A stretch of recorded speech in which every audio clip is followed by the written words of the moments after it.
Salam, sabahın xeyir Jalə, buyur, biz səni eşitirik.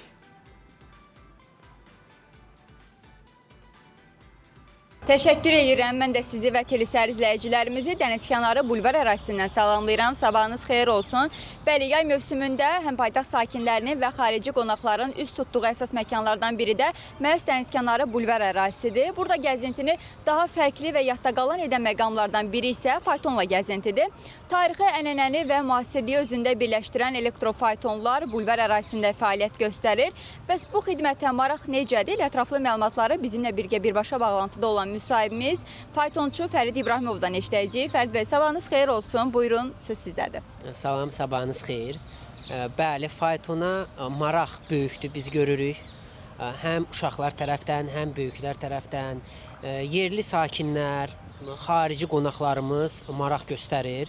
Çünki vurğuladığımız kimi fayton öz forması ilə fərqlənir və insanlarda çoxlu suallar yaranır ki, bəs bunların adları hanı və tez-tez bu sualları bizə verirlər. Biz də deyirik, bu artıq müasir bir faytondur, elektrik mühərriklə işə salınır. Xarici qonaqlar və yerli qonaqlara biz bulvarın tarixi haqqında məlumat veririk.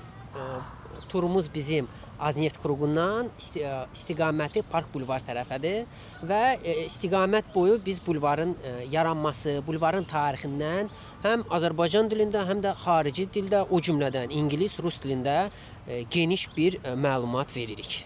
Təşəkkür edirəm ətraflı məlumatlarınız üçün. Çox sağ olun. Bəli, biz də ekran qarşısında bizi izləyən telesər izləyicilərimizi öz istirahətlərinə maraq qatmaq üçün məhz faytonla səyahət etməyi tövsiyə edirik. Bizim isə bu saatda buradan çatdıracağımız məlumatlar bundan ibarətdir. Söz yenidən sizdədir. Təşəkkürlər Jalə, ətraflı məlumata görə.